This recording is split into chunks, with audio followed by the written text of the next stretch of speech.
God, 7 words beat.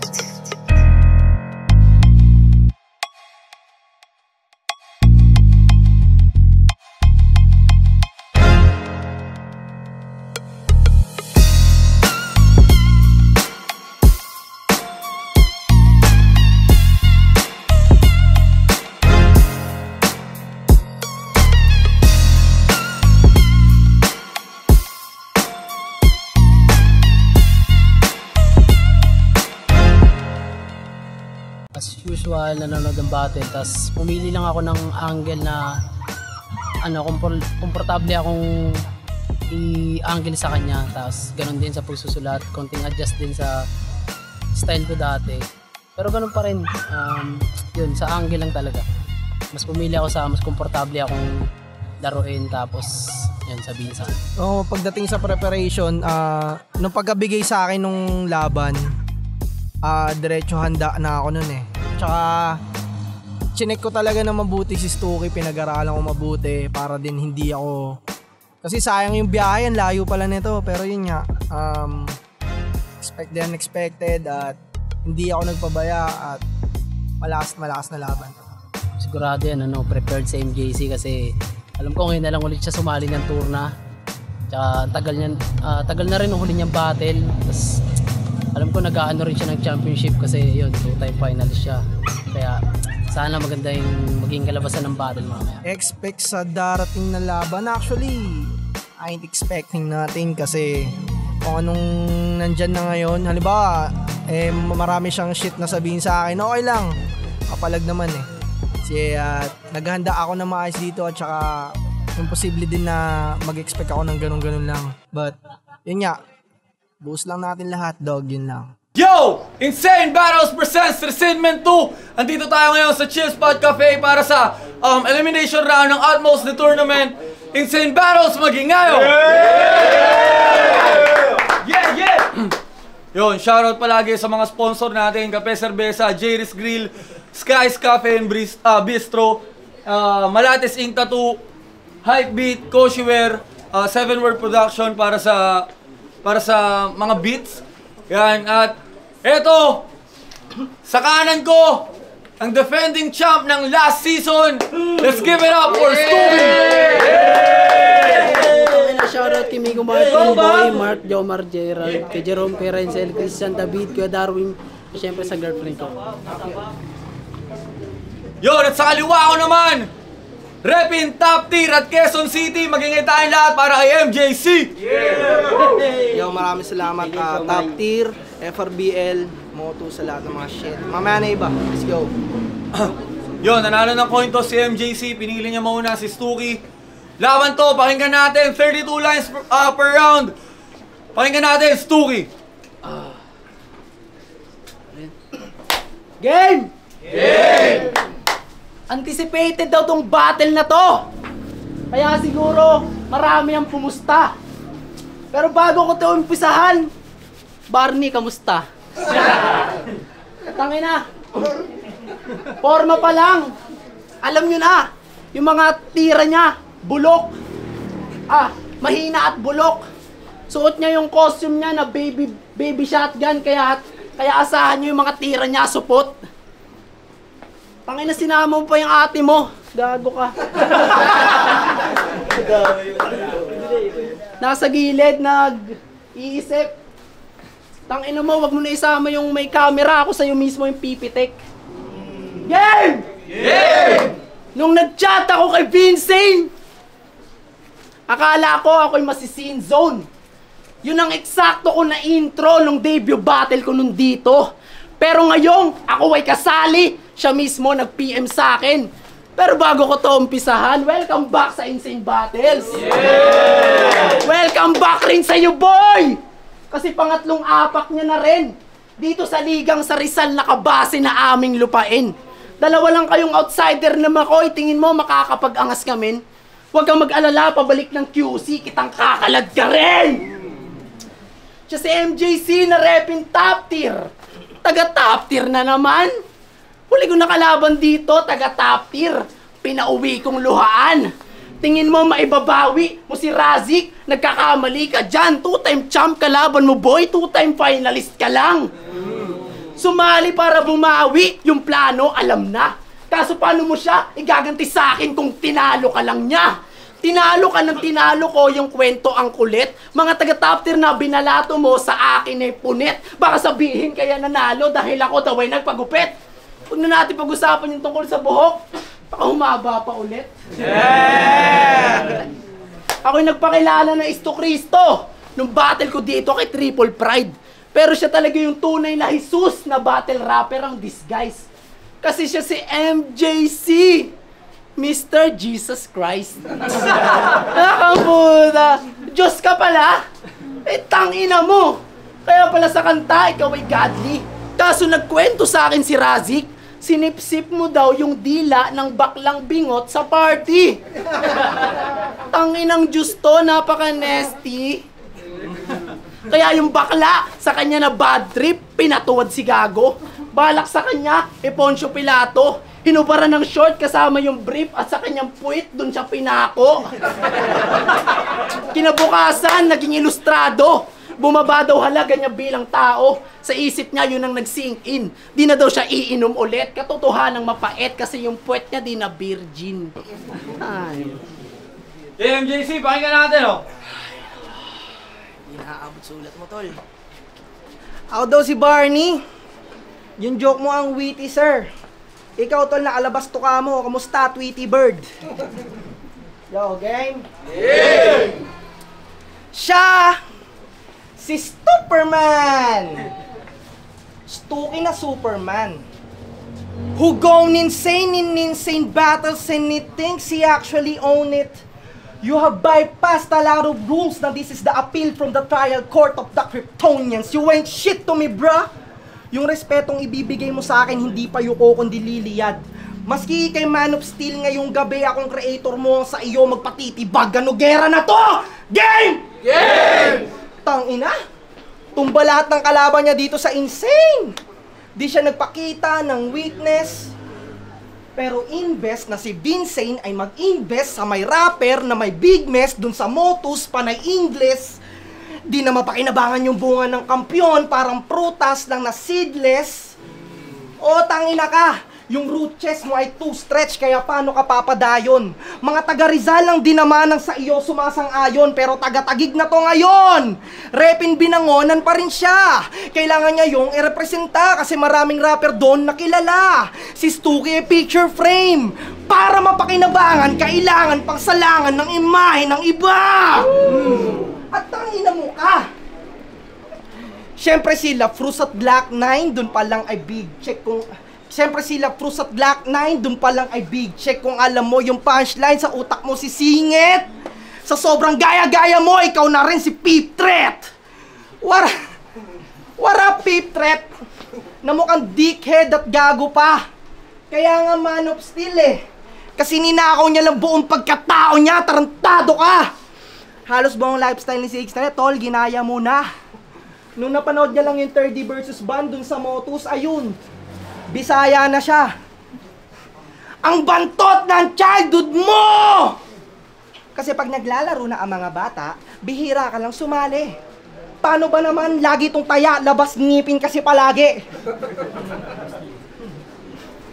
Pagdating sa kakupalan, ako ang pinakamalala niya na bangungot.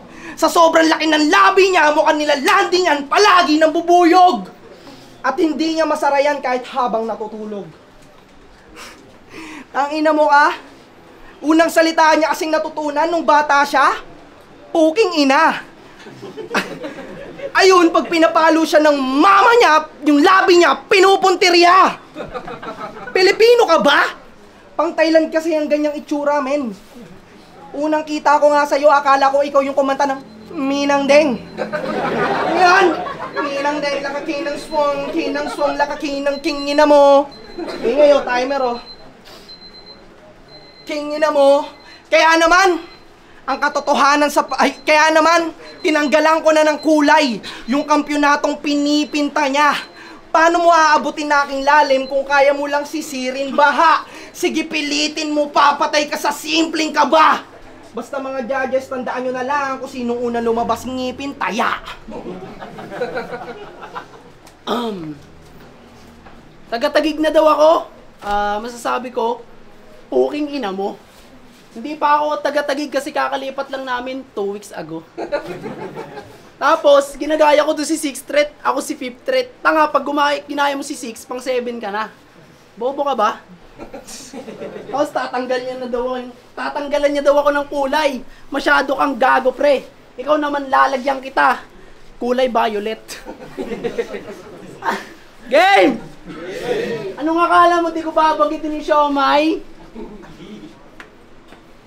Well, nagkakamali ka, gago. Pag-usapan natin yung siomay mo na yung laman, may galis ng aso. One time, nag-story to. Tulad ng ginagawa niya lagi. Nag-i-steam siya nun ng siomay. Napanood ko mga alas 12 ng tanghali. Nakakatakam talaga yun, pare. Kaya nung umpisa, wala akong masabi. Kaso, biglang umiyak na yung aso sa gilid, na yung kamay at paa, parehas nakatali. Kaya pala may choices sa siomay mo, kasi iba-iba yung klase. Tapos yung presyo, nakadepende na sa kung ano ba yung lahi. Yung pinakamahal, syempre, yung hybrid. Ang mas mabenta sa marami. Tapos yung pinakamura naman, yung asong kumakain ng sariling tae. Tangina mo, man's best friend yun. Yung ginawa mo tuloy wrong move. Nagbebenta siya ng siomay na gawa sa aso. Yun ang pagkakaintindi niya sa dog food. Nagbabuy and sell rin to ng aso. Bumibili kahit walang bakuna. Bibilhin niya yung aso, malusog pa. Tapos pag binenta niya, luto na. Kaya usapang talento, eto ka. Saludo sa pagiging tunay. Biruin mo, rapper na vendor pa. Sino ka? Si DJ Bombay? Kasi bumabati lang daw siya para na lang magbenta sa atin. Wala namang pinagkaiba, produkto at letra mo, parehas unhealthy hinahain. May James ka sa pangalan, di ba? Itong si James, yung battle rap scene ang ginawang target ng kanyang market. Kaya hanggang luto-luto ka na lang, di ka na magkakampyon, James Harden. Kaya ka sumali kasi tingin mo, makakasabay ka pa rin. Usapan dito, 32 lines lang sa pagpanday ng patalim. Garantisado, persa ng dakdak ko'y kaya kang patayin. Pagka 32 ko'y nakakashock at tumatangay ng ring. Nandito para libre mag-promote ng mas lumawak pa ang market. Gago, hindi yan mabuboost. Kailangan mong magbayad, pare. Kung ba't yung business mo nasali, siraan ng buhay tol sa battle. Kaya bankrupt yung Shenyang Siomay pag-upload dito sa channel. Yeah, MJC, pakinggan natin, oh. Nakangawit pala pag dasar lang ilabi.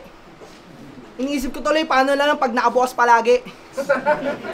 Tsaka yung Shenyang Siomay, dinamay na naman neto. Ang sarap mo na batukan. Asar-asarin mo lang yung Shenyang Siomay, tol. Ganyan na ganyan din yung mga naging regular customer ko kalaunan. Kupal. Lumabas pa rin ngipin niya, no? Halatang hindi pa rin natuto. Tanda mo na lang, Stuki, na palaging panalo sa laro kung sino man ang pasimuno. Gang! Gang! Nung nag-post ako ng fitness journey ko, nag-comment sa akin si Stuki. Gusto niya daw ako gayahin at tigilan na din yung pag-yosi. 6 months daw niyang balak mawala. Monk mode pag iniklian. Sa sobrang ganda ng agenda niya sa buhay niya, yung ex niya sa pilitan niyang hiniwalayan. Shit's about to get real. Tangina mo, monk mode ka pa, may gusto ka na palang maiatang. Hiniwalayan mo si Diana kasi may trabaho ka na at sa tingin mo wala na siyang pakinabang. Real talk yun, tol! Di ba siya yung kasama mo nung 2 beses ka nagkampiyon? Sa likod mo palagi siyang dama. Nung mga panahong walang-wala ka pa, tapos nung nagkaroon ka na, ikaw naman yung nawala. E paano kung hindi mo siya makilala? E paano kung hindi mo siya nakilala? Malakagome ang senaryo, mga bes. Panay, praise the Lord tong sadista magmahal tapos naiirita kapag may challenges. May kagaguhan to si Stuki kay Diana bago niya inalis kasi yung isa low-key habang dun siya nag-manifest. You already know this is not a quest. Tangina mo, sabi mo pa kay Rasik, yung para sa respeto, anong kaya mong gawin? Ikaw naman para sa kampyonato, yung ex mong si Diana, nagawa mong tablahin. Ano? Nagawa mong tablahin, tol. Shit, nagawa mong tablahin. Tanginan to, pag nagkakampyon, nag-iiba ng girlfriend. Sa bago na itong GF, huwag kang masyadong mangamba. Di ko na to pag-advancein sa next round para habang buhay na kayong dalawa at pumpulan ng mga tupa na lampa. Ano, corny ba? Porkit home court mo to, tingin mo din na nila ako tatawanan? Sa sobrang liit ng jowa mo, pag naglalakad kayo, sa leg mo siya hinahawakan! Umpisahan na natin asarin yung jowa mo na King Kong. Sa sobrang ganda, putang ina, dineklara siyang Miss Minion. At swerte naman talaga to si Stuki. Sana si ating Unano hindi mag-iba. Hindi niya na kailangan mag-share ng mga lucky charm sa FB. Kasi may duwende naman palagi sa tabi niya. Yang jowa mong leprechaun! Ang paniniwala, make-up una muna. Tauhan nata yan sa Chocolate Factory kasi yung height niya pang umpa-lumpa. Tudang-duda ako nung unang-una kasi tangina niya. Wonder Woman talaga tingin ko sa kanya kasi nagwa-wonder ako kung woman ba talaga siya. Tangina mo ka. Kaya, nagwa-wonder ako kung woman ba talaga siya. Oh, Makate, masakit! Hindi ba direct ay Stuki? Ang aking diss tonight? Ano bang inaasahan nyo? Di ba si Superman to? Eh di ginamit ko na yung kryptonite. Tanggalan ng will to fight! Di ba siya yung lakas mo sa araw-araw na sasapit?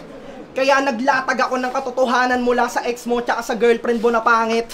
Kaya ang gusto mo na lirikalan sa round 3, kalagayan mo may banta. Sa round 3 mo lang kaya magpakalirikal. Ako sa buong battle ko ginawa. Ulul, mukha mo. Round 2, yung ex tsaka GF ko ang bottom line niya. Kamustahin natin yung bago mong GF kasing taba ni Dodong Saipa. Legit, tangin ako nakita nyo gago. Okay. Sorry. Hindi, kasing taba lang naman. Kasing taba lang. Kasing taba lang.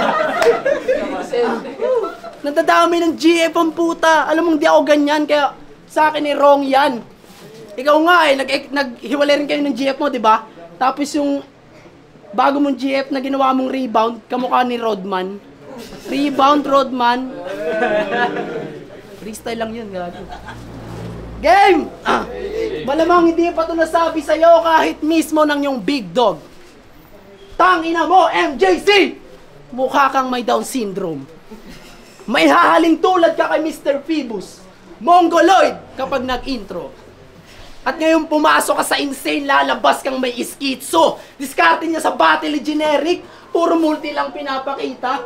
Kaya pagdating sa angle, siya ay 10 beats pagkatamad ng humagilap. Tas nagagawa mo pang gumaan bars. Well, para sa akin tol, mali yan. Magsasayang ka lang na bala pag sa angle ng kalaban, di ka marunong sumipat. Kahit nakapiket, basta makasuntok na lang. Hanggang maubos ang kanyang energy. Nakakatakot ka makasparing sa boxing par. Nang bubugbog ka ng referee. At saka magmula nung ikay mag-weight loss, yung mga bara mo mas lalo lang gumaan. At saka para kang si Apo kasi ang bilis mo rin pumayat. Anong dahilan? Ba't bigla kang payat? Pwede kwento mo sa amin para kami ay malinawan ha? Siguro pinipigilan mo nang magluto ng pansit canton pag madaling araw na. Hindi, nagsasyabu talaga to. Di lang kita sa hulma ng panga. Dahil niya pa si Westbrook pag coast to coast sa sobrang bilis niyang bumaba. Kaya kung sakali mang bahain yung QC kasi sobrang inulan, siya ay handa. Tamang lutang na to si Lodi kapag inupuan niya na yung bangka. Inupuan niya na yung bangka. Yun ang conclusion, ba't bigla siyang payat? Lahat kami ngayon na gets na. Magpapagutom, bigla magbabatak, plus tamang jogging pa sa EDSA. Tangina. Sabi mo pa magchichamp ka rin kaso sa ibang liga. Gumising ka, putang ina mo. Ibabalik kita sa top tier hanggang sa dun ka na lang maglaro. May pag-asa ka lang tol sa walang dating. Parang Atticus kapag no-show. Dito pa umasa na magkakaring. Di ka nga makapag-champion sa iyong home court. Speaking of home court, inayos siya mag-battle ng host ng top tier. Nagawa niya rin na magpatol. Kaya pagtapos mo siyang kalabanin kay Vince, humingi siya ng pabor. Yung presidente nyo, Mala Duterte, nanilibre ka ng ataol. Napansin niya kasi pag nagtrabaho ko, malasik straight, kaya itinimbre ka sa tirador. Kaya naman, itong si MJ, biktima ng extrajudicial killing. Ngayon ramdam mong nasa tapag at sa siling nakabitin. Di makakapag next stage to si Iha. At para dito sa akin last line, itong si MJ labas dila kapag nakita nyo ng hang. Okay. Yeah, MJC! Gang! Sabi niya, binaba daw yung QC. Ang loudmouth mo, pre. Hindi kami binaba sa QC, tol. Nasa high grounds kami. Wak. Yo, gang! Andri.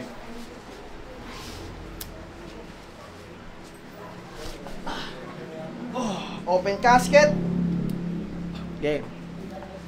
Sa round 3, hinihiling ko na pakibukas ang tenga sa parating na topic na itatakel. Oras na para i-breakdown lahat ng mga kalokohan ni Stuki sa battle. Ganito siya maging rapper. Sa FRBL at Motus, palaging sinasabi niyang, sa tournament magiging seryoso. Partida short prep ako. 7 hours preparation. Kupal ka ba, boss? Ayon sa tumal na laos kalaunan na batukan kadaunang panuntunang pinatos. Kasi unang laban niya sa FRBL kay Ice, natalo po siya dun. Unang laban niya dun sa Motus kay Prince, natalo yung kampyon. Napansin nyo ba kung paano to palaging nabaon? Kaso di nyo yung dama kasi marami tong rason. Tangina, ang ganda ng debut mo sa FRBL at Motus. Palaging big event, no hassle. Yan ang big achievement mo sa big stage sa maging biggest failure sa battle. Tangina, starter boy at chokerista. Kada laban sa mga big league, wala na sa iyong nalilinlang. Apelyido mo siguro Bilyar kasi si Mark tahimik lang. Tangina mo. Baka naman sabihin mo at least active ka palagi. Active ka? Active ka? Aktivista ka pala eh. Tangina. Kada buwan ay bumabattle. Response naman sa kanya ng crowd, fuck you. Stuki, pag palaging available ang supply, mas bumababa ang value. That's true. Kasi Stuki, ilang beses na ba nagamit yung key sa Stuki? Ginasgas na nila kaso sa kababawan. Kaya sa unang stage mo na paglaban ay di mo inasahan na sa key mo ka sumalang at ipilit man natili ay hindi maaagapan. Kaya tangina mo, Stu! Panisto sa akin. Mas maaroma ang mga pakuluko. Ikaw may Stu na sa pangalan pero wala pang mga bagong putahing niluluto. Diba? Kasi ano ba style neto? Line marking, tapos konting forward setup, tapos reference na mga basketball sheet, tapos ayun! Stuki! Bakit, tol? Kinangina mo ka, ikaw lang ang kauna-una ang rapper na nagsabing ang genre mo, basketball! Tol, ang genre ginagamit sa music or any kind of subject matter. Sana yung tatay mo nagsuot ng protection. Ang tawag sa basketball, MMA, UFC, or any kind of sports, profession! Kaya nga ang katotohanan sa pagiging champ niya ay mas karumal-dumal pa pangako. Nagpagupit ba talaga siya para sa finals? Hindi. Required lang talaga yon sa papasukan niyang trabaho. Kaya nagawang ipag-groom ng recruiter yung bagong alaga nilang aso. Hindi yung para sa satisfaction nating mga audience, kundi para sa satisfaction ng kanyang amo. Tapos, glinorify niya masyado. Feeling nila tuloy sobrang genius mong nilalang. Kahit naman si Vincent Stuki matutuwa pag nakakita ng bagong gupit na Shih Tzu sa daan. Kaya nabisto malamang. Boss! Formal na ka pa ako ng maayos. Nakabarong yung pinalaban sa hamon. Di naman slow natin, hindi na gets eh. Boss! Formal. Nakapako ng maayos. Nakabarong yung pinalaban sa hamon. Kaya kung dito ka sa Insane Battles nag-champion, edi mas lalo pang umayon na binitbit kita pabalik na nakasilid na sa kabarong motherfucker. MJC is my name. And I will get the throne back killing. If it's not for the pain, it is for the way home winning. Close casket time! Ay, magalit ang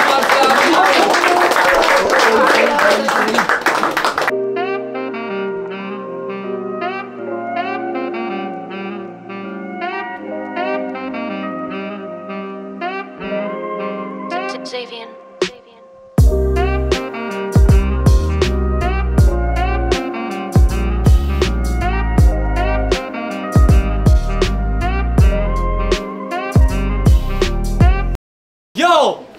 Wrestling Battles presents Wrestlement 2. Andito tayo ngayon sa chill spot. Isa pa, magingay tayo para sa laban. Grabe laban yun. Ito, ang boto ng Urago.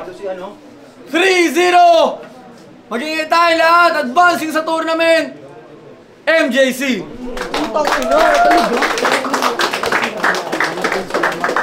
Yon, tangina. Actually, pinagandaan ko na mabuti si Stuki. Tangina, rinespeto ko siya. Kaya ganun. Yon, shoutout muna tayo ng marami. Kasi ang layo nito, putang ina. Yon, shoutout kay Ronzo B2 and manager Tropang Aso, Carlo Paraelo, aka Carl, Joshua Manalo, kababata ako sa Bulacan, Christopher Doyan at Joric, Silencer, Keboy Gutierrez, Rasik, Doms aka Six Rhymes, at sa asawa ni Vincent na maganda, Gerald Santos, Peso Paul, Omar G, John Paul Sarmiento, Charlie Tabaranza, LD The Cairo Master, Crazy Beans, Sosi ng Tinagan, Grim, Christina Maris Kaaway, pinamaganda, sponsoran mo ako, Tabuboy, may-ari ng Overdog, Sehi Tolits, kay Nikki Payos Casoyla, kay Cynical J, kay Blazer na napakapogi, kita its. Yun, shoutout na lang sa lahat ng katrabaho ko. Maraming salamat, Insane. Tsaka kay Ate Win, kay Ate Kus, kay Showja. Yun, diretso na po. Pagkatapos ng judging, tinatawagan si JL tsaka si Dave Denver. Diretso na MJC to. versus 2K. Binoto ko si... Hindi, maganda yung battle. Unti lang yung lamang nung kalaban. Nakita ko sa sulat ni MJC parang mas malawak pa, mas maraming punto. At doon parang naputasan niya si Stuki. Sa noorin niyo na lang, ang daming pumasok. Pero pras pa rin kay Stuki. Ganda ng laban, walang na-perfect nila, okay. Nag-enjoy kami. Ang boto ko, MJC. Yo, Oxman, Stuki versus MJC. Binoto ko si MJC. Sa round 1 para sa akin, tigit lang. Parang mas lamang pangatingin ko si si MJC. Kasi yung first round pa lang ni Stuki, putang na, on the spot yun eh. Kumbaga parang freestyle. Pero kanina natin na tabla yun. Sa round 2 naman, kay MJC ako din. Hibla lang. Tapos pagdating ng round 3, puta, sobra na yung ginawa ni MJC. Para sa akin, tangin ang lakas na yan. Incognito. Round 1, slight edge para kay MJC.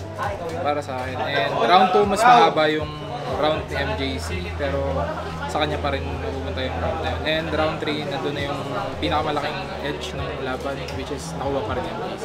All 3 rounds MJC.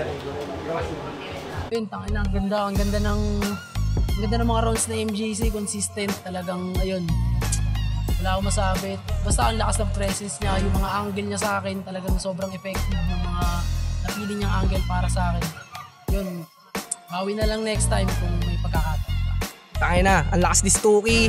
Pero at least kahit pa paano na overpower ko siya. Dinala ko na lang talaga sa delivery at saka sa gestures ko. And sa mga, alam ko yung mga rebuttals ko hindi masyadong pumasok, pero may mga ilan siguro na nagustuhan ng judges or nagustuhan din ng mga tao. Tinetesting kong kumonek sa crowd, pero yun nga, nahihirapan din ako eh. Medyo nahihirapan ako kasi ibang crowd to, iba yung mga gusto nila. Pero sa battle ko ngayon, mas nakikita ko kung ano yung dapat kong gawin sa susunod. So yeah, maayos na tayo. Mas maayos na tayo next round. Yun, quarters na. Kita-kits tayo. MJC nga pala. Shenya Shomai, everybody. Yun, shoutout nga pala sa girlfriend ko. Ayan, dito. Nanonood. Tapos, sa lahat ng katrabaho ko, lahat ng tropa sa Binangonan, sa Taguig, sa Cavite, kahit saan man sa buong Pilipinas. Tanginan nyo, let's go.